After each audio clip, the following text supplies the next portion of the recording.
What's going on, guys? Shane here. Today we're going to look at 10 advanced footwork movements for MMA. Now, if you don't have a full understanding of footwork fundamentals, you may want to go back and cover the basics before you watch this video.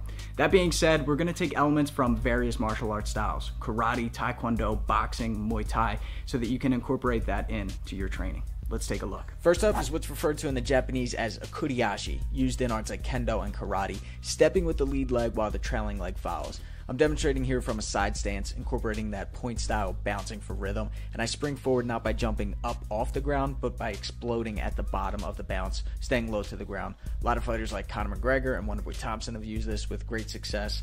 Thompson using it with that jab cross to roundhouse kick combo.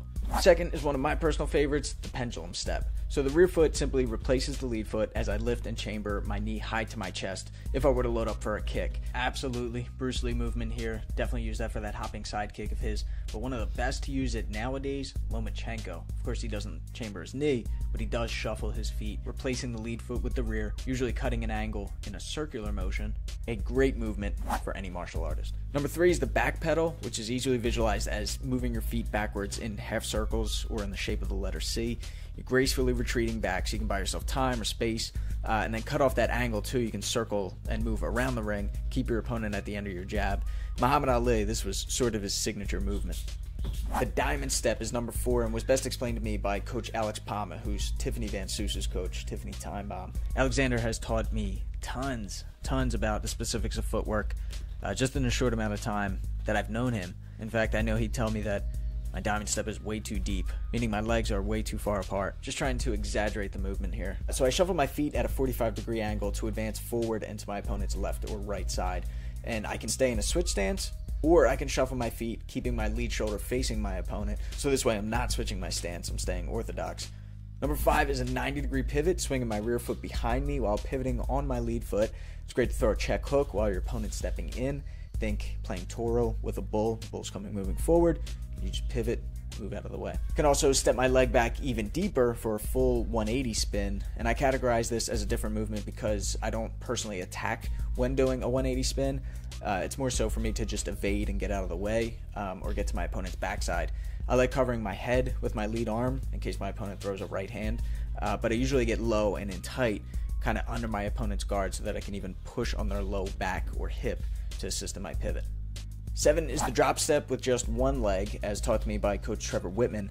A great example of this being used in the opening round, Shane Carwin against Brock Lesnar, dropping his rear leg back as he throws his rear hand. He stood his ground here and then moved forward with an uppercut jab cross, or you can just drop step again using the opposite leg, dropping that foot back behind you, switching your stance. Number 8, both legs almost hopping back or to the side for this version of the drop step. Think hopping off of the railroad tracks and then springing into your next movement. Walking is number 9, and it may seem simple, but some of the best use it. And I actually just took a seminar with Anderson Silva, and he went over this as a defense to the jab. So imagine your opponent throws a left jab at your head. You're going to just walk forward, bringing your right leg like you're walking down the street in front as you tilt your head off to the side to evade the jab.